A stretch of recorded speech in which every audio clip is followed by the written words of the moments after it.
Howell 98.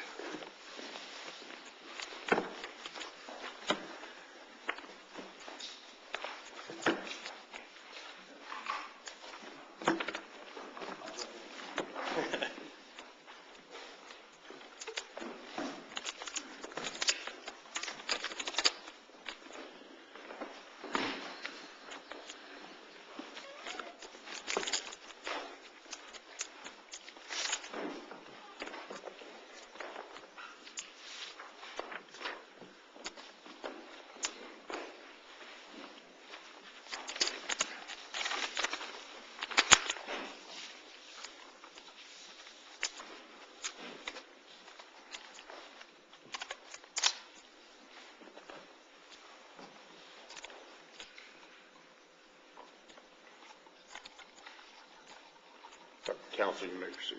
May it please the Court. I'm Sean Frazier. I'm joined by John Londa, my partner. We represent Turtle Cove, the appellant, and the plaintiff below. I will do my best to reserve 3 minutes of my time for rebuttal. In the booming real estate market of only a couple of years ago, real estate in Panama City was taking off in value. Raw land off of Highway 98 in Panama City was valued and sold at $11 million to my client. A scant 6 months later, that same land was valued at upwards of $16 million. This appeal addresses whether the trial court erred as a matter of law when it granted summary judgment in favor of the defendant, the seller, and appellee above, in an action for breach of contract of a real estate transaction and the breach of duty of good faith. More particularly, and I think the argument will bear out, this case addresses the facts surrounding that real estate closing and contract, and the reasons why it did not close, and more importantly, the lower court's misapprehension of those facts surrounding closing, and the legal showings required to raise disputed material issues sufficient to survive motion for summary judgment. As the Court is obviously aware, facts should be construed in the light favorable to the party receiving a motion for summary judgment. We believe that the facts were not only looked at in the light not favorable to us, but actually were misapprehended. There are 4 key facts that we believe that the trial court simply got wrong, each of which would be sufficient to survive a motion for summary judgment. The first is that related to a survey, one of the most important documents for lenders or for buyers of real estate. The trial court concluded that a certified survey was ultimately provided on December 20th, 2004 to the appellee, the buyer. That's from his order granting motion for summary judgment. The source of that information was a representation of the appellee and the defendant below in their motion for summary judgment. If you look at the actual record, the record now reflects that a survey, as required under the contract for purchase and sale, was never prepared until the day of scheduled closing, December 21st. It was never delivered to the buyer, now appellant, until well after the scheduled closing date and after. But wasn't there a document delivered that was the equivalent of the survey without a certification? A document titled a condo description. It did not contain the word survey. Was provided. But it was a plat, basically. It was a plat. Yes, sir. And did your client object to that within 10 days of receiving it? No, the record's clear that a document was provided to the appellant on November 15th, and it was described in a cover letter as a survey. The appellant did not object to the receipt of that document. But what the contract requires is what is the most important thing here. The contract requires, at paragraph 17, that a survey be provided 30 days before closing, quote, prepared by a surveyor licensed in the state of Florida, unquote. And whether the appellant and buyer below was unsophisticated and was duped into believing that plat was the same as a survey, I don't think is the legal standard for compliance with terms of the contract. But the contract in paragraph 11 says the buyer has 10 business days to object to the survey. I must concede that point. And so it seems to me if it's not objected to, under the term, didn't the court say it was therefore accepted? And then the court went on to say when they executed the extension appears, at least as I read the language, appears to say that the sellers performed. I would respectfully disagree about what the extension agreement said. And to turn to that point just briefly, the court below on upholding a motion to dismiss 2 counts of the amended complaint suggested that the extension did not recite acceptance of performance of all the obligations of the contract, and therefore a breach of contract action could survive. I don't think the extension forgave the behavior of the appellee. But I do concede that there was a letter purporting to include a survey that was delivered and not objected to. The question is whether the first requirement of actually delivery of a survey is sufficient, and whether this court would subscribe to the position of the appellee that gotcha law should apply. Counsel, it would seem that when your client executed this extension to earnest money contract, that if there were defaults or conditions that had not been met, that they would have been raised prior to the execution of a document which extends for a brief period of time the date to close, not to come up with a survey or do something else, but a date to close with recitations that if it does not close for any reason whatsoever, you give up the earnest money. This extension agreement sounds as if all conditions preceding to the closing have been met, and for some reason you're extending the time.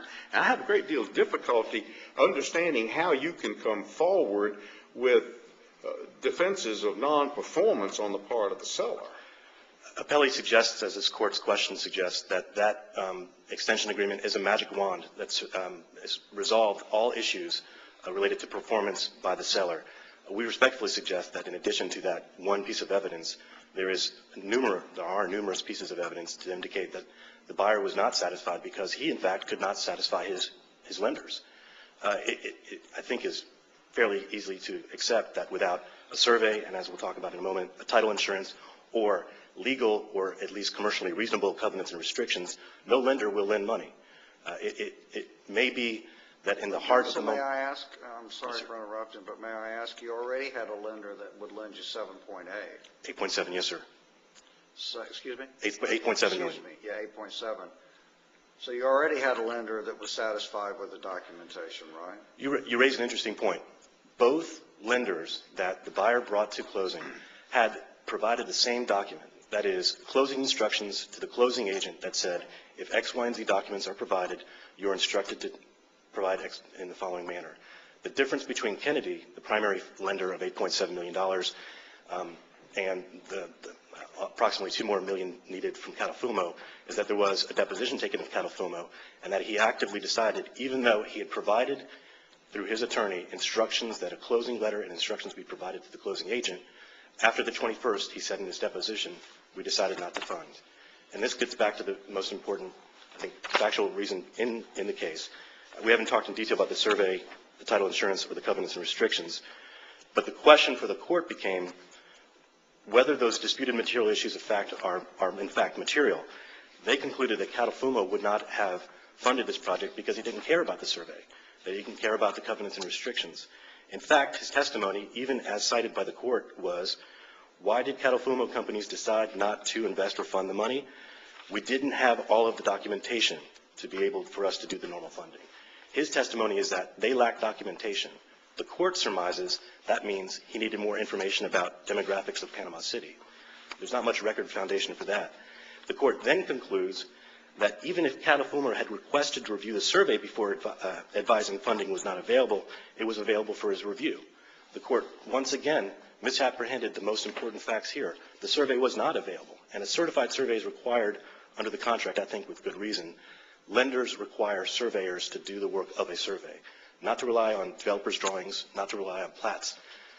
When asked by the seller's counsel to the surveyor, we just realized on the 20th, that plat is not signed and surveyed. Our title insurance is now asking us to get that surveyed.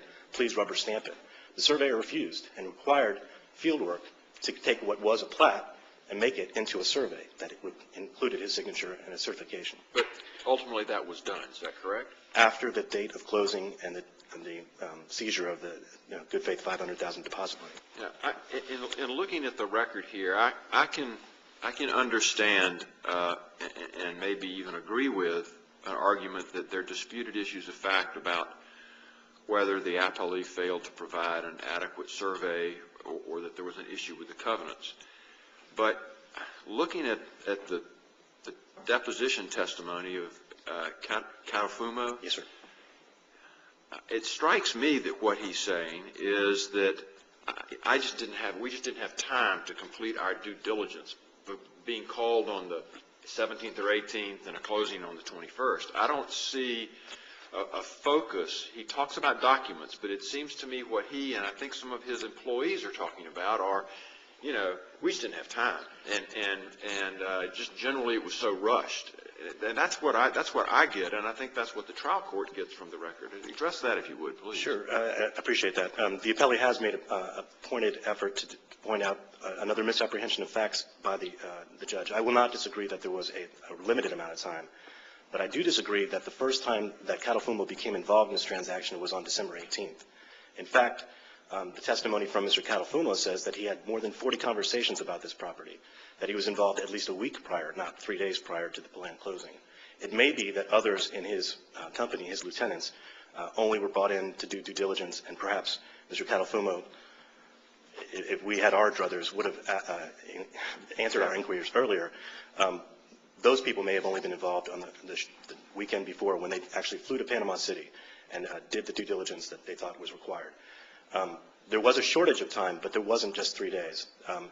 In fact, testimony from Farley Dakin indicated that he provided information about the transaction to his social friend, Mr. Catalfumo, many days in advance. But and again, in looking at Mr. Dakin's deposition, again, it sounds like his conversations with Mr. Catalfumo about the property were casual. I mean, he discussed the property. He didn't say, I gave them having done some of this work, you just don't say, would you mind loaning this or investing $3 million? You give them a package of documents with all the information. And I didn't gather anything was done like that until at least less than a week prior to the extended closing. With respect, I think there are factual disputes within the record as to whether that's a conclusion. And maybe ultimately, if we reached a jury, that's what they would conclude. Because my time is limited, I would like to address what the standard is for what the buyer had to do. Under Hospital Mortgage Group and under Shell Oil, the cases are cited in there, we had to be performable. That is, we had to almost like a specific performance, be ready, willing, and able. That doesn't mean that we had to have cash in the escrow agent's hands. In fact, we had $8.7 million that was available and is undisputed as being applicable to the closing. It's also undisputed we had $500,000 additional dollars in the seller's hands. The only thing left in dispute was approximately 10% of the money, or less than $2 million required to bring in the final amounts of funds to bring it to $11 million. We believe, if the survey was provided, if the covenants and restrictions were not illegal and actually allowed for development of the property and easements as we required, we believe that the last lender, the secondary lender, Mr. Catalfumo, would have been satisfied. We also believe it's the obligation of the seller to meet those contractual obligations to get ready for closing before the performability test comes to light. I'll reserve the rest of my time for rebuttal. Thank you, Judge.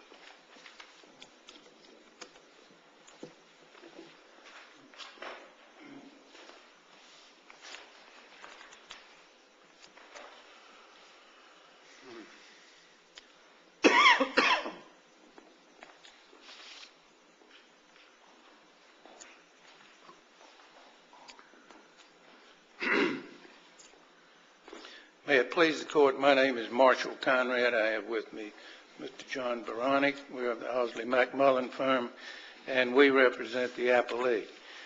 As you are aware, we have a cross appeal filed and would like to reserve a couple of minutes at the end to perhaps rebut anything that may be brought up on our cross appeal. In this case, it is about whether there is a dispute of fact, any dispute of a material fact, about whether the plaintiffs or the appellant in this case had the money to close. And it is about whether or not they could get the money, and if not, why not. The court wrote a 15-page, very detailed order reviewing every bit of this case. And particularly, it came down and said, the case is really simple. It said it's about whether they had the money, and if they didn't have the money to close, why not? And the facts are undisputed in this case, and we've pointed that out in our brief. We asked the principals more than once, a number of times, did you have funds on the 17th of December to close? Did you have funds on the 21st to close? And the answer was always no. And they did not have a commitment from their second lender, the Catafumo Company. No commitment, nothing. As a matter of fact, the record is extremely clear and undisputed that the three Catafumo people that looked into this matter, Mr. Catafumo, Ms. Piliopoulos, and Mr. Simonson, all conferred on the December 21st in that afternoon and said, we don't have enough time to make a decision as to whether we even want to make a loan. It seems to me that the heart of the issue on appeal is whether or not there are disputed issues of fact concerning whether Catafumo might have made a commitment if he had the appropriate survey and covenants, and whether his failure to be able to grant a commitment was due to the failure of the appellee to provide those documents. I'm saying, talk about whether there are disputed issues of fact about that point. I think that's how I see the nub of the appellant's argument. All right. There are two things on that. First off, directly to answer your question, is to speculate whether or not Mr. Catafumo would have made the loan had he had a survey and had he had a restrictive covenant is pure speculation. We don't know what the answer might be if you gave him that and gave him more days in order to review the project and decide whether he even wanted to invest. But there is absolutely no evidence in there to suggest that he would have made that loan had he had those covenants. He would have made the loan had he had a survey. There's nothing in there to say, Mr. Catafumo, here's the survey, here are the covenants. Was that the only reason that you wouldn't make that loan? That's not in the record. Nowhere is in the record. What is in the record is the fact that he never read any covenants, nor did any of his personnel that were reviewing this. They never reviewed a survey. They never brought that up. They never said this is an issue. The reason he didn't make the loan was because he didn't have time enough to investigate on it. Now, the other point is that did we perform? Did we give them a survey? Well, we've argued in our brief and pointed out that the contract is very clear. It says we're supposed to give a survey 30 days before closing, 30 days before December 17th. We gave them a document, and as Judge Van Dork has properly reviewed, a letter of November 15th where we said, here is the final survey. It satisfies paragraph 17 of the contract. If you have any objection, let us know. Never a word, never anything. The contract goes on further in paragraph 11 to say you have 10 days to object. If you object, we have a period of time to cure. If you do not object, then you not only have waived your right to object, but all problems with the survey are deemed acceptable, if there are any. And finally, that paragraph says, in addition, you cannot make a claim or raise that as a reason not to close, which is exactly what they're doing now. They're saying, we didn't get the survey, we don't like it, and so we didn't object, but we're claiming it as a reason not to close. And the contract says you can't do it. They're asking us to abide by the contract, but on the other hand, they don't want to abide by the contract. So they are precluded from even raising that as an issue. So if there was a problem with the survey that Mr. Catafumo didn't like, it's one of their own making. And they are the ones who are obligated to give him the survey. He said he never got whatever it was. But the point is that at no time in this process did they ever object. And we asked the principal, did you get this first document that we gave you? And he said, yes, I got it. Did you object? No, I didn't. And they saw it. They didn't have any problem with it, and certainly there was no written objection to it. And so they also had covenants in their possession, which Whether they gave them to Mr. Catafumo, he says he didn't get them. Now, they supplied him a bunch of documentation on the 18th, which is the day after the first closing. Now, remember, they're supposed to have the money to close on the 17th. They get a commitment from their first lender 2 days before that. On the 15th, we'll loan you part of the money.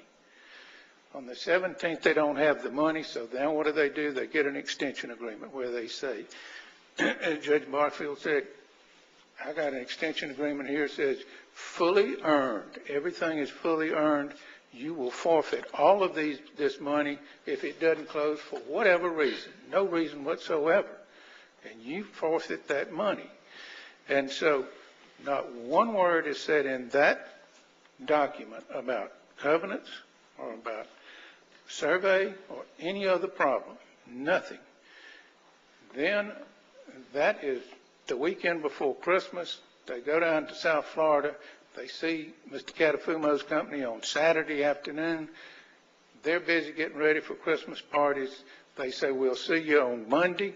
On Monday, they get together to talk about it. They send somebody to Panama City, Florida on Tuesday morning, the day we're supposed to close the second time, to look at the property. And they get up here and look at it, and the two people that came up were, one was an attorney, one was the building partner of Mr. Catafumo, said we don't have enough time to decide whether or not we're going to do this. So back to the point is, would Mr. Catafumo make the loan? Number one, he did not have enough time. He did not say so, and it would be absolute pure speculation as to what he might do, whether he would or wouldn't do it. He would. I mean, there's so many other variables in there. We don't know, but the record is clear. They were obligated to have the money available under hospital mortgage, which Mr. Frazier just mentioned. That case is very clear. It's a Florida Supreme Court case which says you must be in a position to perform. You don't have to pay the money if you don't believe the other person has performed, but you've got to have the money in order to perform. And admittedly, they did not have the money. Not one dime of the money did they have other than what they had committed from the first lender, but they were short by $3 or $4 million, and they didn't have the funds to close. And that's the long and short of the matter. Now, they have claimed that we didn't perform on the survey, and they repeatedly asked us for this and repeatedly asked us for that, and made a number of assertions in their brief and cited a number of pages which we have reviewed and quite frankly can't find that the record supports that. When you go to those references, and we pointed that out in our reply brief, they just don't say what they claim them to say. But the fact of the matter is, we did provide them with everything we were supposed to provide them. And here's the real clincher. The thing they complain about on the survey, well, it wasn't certified. And we had 30 days up until the day of closing to cure that problem. In their brief, they admit, and the record is clear, that we got the survey certified on the day of closing or the day before. As a matter of fact, there are two documents, and you have that in your, you have these two documents in your opinion. The first one is A38 and 39, and this. And it's the second document that has the surveyor certificate dated, as I see it, December 20. This is what you have, and this is a plan that right. It's got all the meets and bounds, all the calls, everything you can want on there. This is the copy of the one that has the certification. Excuse me, counsel. I appreciate you wanting to get that out, but we do record it, so if you could make your remarks. Okay. I don't think that they're picking it up on Thank the you. mic. This second one, which is our A40 and 41, is the identical document. It has all the meets and bounds with regard to the condos. It doesn't have all of the meets and bounds as to the lots, which were not involved. This one really doesn't have as much information on it. The legal descriptions attached to the back are identical, and they all reference the recorded plat in the public records of Panama City, Florida. Now, what their argument is this document right here, the first one we gave them on November 15th, with the letter inviting any comments or questions. They say this one wasn't certified, and therefore, until you give us something that is unobjectionable, we don't have to object. And that defies all reason and logic. Clearly, when we said, here's what you get, and we give this letter, which is included in our appendix, and says, this is the final survey. If you have any questions about it, please let us know, and it satisfies all our requirements, then I think they had some obligation to come forward, and they never did. I see the yellow light is on. In summary of this point, I'm going back to where we started, is the question of did they have the money? They did not. Was it a fault of the appellee that they didn't have the money? No, it was not. There is no dispute about that, and there's nothing in the record to suggest that Mr. Catafumo would have made this loan based on some survey or lack of a survey. And I'll keep a few minutes for... Well, did you want to address your cross-appeal? Yes, I do. On the cross-appeal, Your Honor, we have pointed out that the extension agreement provided that you give up any right to the deposits that were made. The contract provided that if there is a breach of contract, you have two remedies. One of them is specific performance. The other remedy would be to get your earnest money back. Under specific performance, the trial court ruled that that was not, they could not sue for specific performance on the matter of the covenants because the contract was too vague and indefinite, and therefore that provision was just out altogether. And so all that left them was the right to go after the deposit. However, on December 17th, they signed an agreement where they said we give up any claim to this under any circumstances, and the money is yours if we do not close. So that left them with no right to go for specific performance, no right to recover the money for deposit because they had given that up by a separate written contract amendment. So our position is that that is another reason the court could have entered summary judgment in our favor and just never got there because they found that there was no disputed fact as to the other issues. So we suggest that for all these reasons, this matter should be affirmed. Thank you. You have about 40 seconds on your cross appeal if you need it for rebuttal. Go. Thank you, judges. Just briefly on one issue of fact, and I'd like to turn the court's attention to the law that really should be the focus of this argument. First, on the survey, it is undisputed that the survey was provided to counsel for the seller on the 21st by FedEx at some point during the day. It's also, I think there's no record evidence to support that that survey was ever provided to the buyer on the 21st or thereafter. In fact, the record evidence is that we didn't get it till January. It's certainly also true that we could not have provided a certified survey to our lenders on the day of closing, the 21st. One last point about surveys. In our brief, we mentioned the City of Miami Beach versus Carner case, which suggests that the sufficiency of a survey alone, if it raises a question of fact, is enough to survive summary judgment. But I want to turn to the legal question that I think Judge Van Noordwijk touched upon, and that's whether issues of disputed fact are raised strongly enough as to whether Catafumo would have closed if the survey and the covenants had been provided and were satisfactory. The Hospital Mortgage Group case is the one we both agree applies. It talks about performability. It cites a number of cases, in turn relating to Shell Oil. That test suggests that the testing of a purchaser's financial ability to buy are not to be reduced to unyielding formulas such as availability of 100% of all funds no matter what breach occurred by the seller. Instead, it must be a flexible enough test, that is performability, to accomplish the purpose according to the particular facts of each case. In this case, we weren't short $3 or $4 million. We weren't short all of the funds.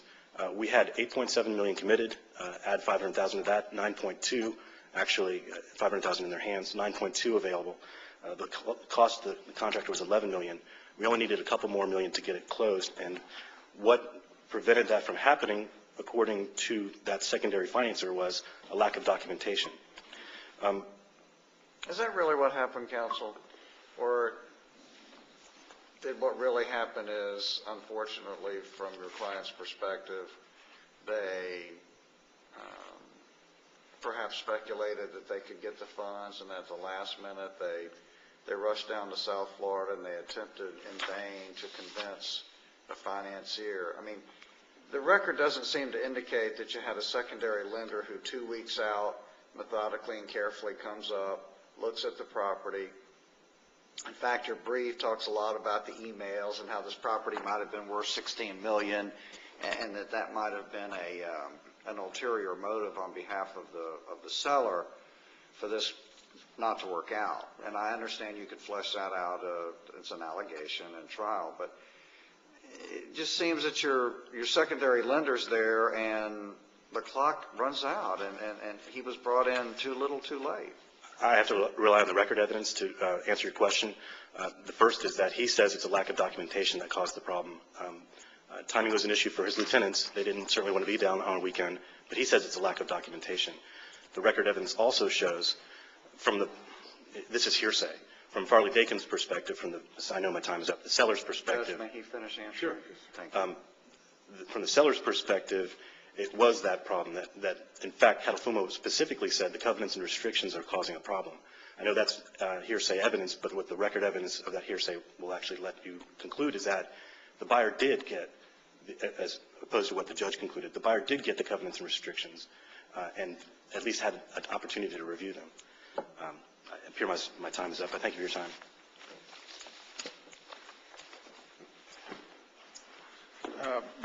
We believe that this should be affirmed, and for the reasons that we've already argued, and would urge this court to review the order of the lower court and the record, and believe you will affirm it. Thank you very much. We'll take a 15-minute recess.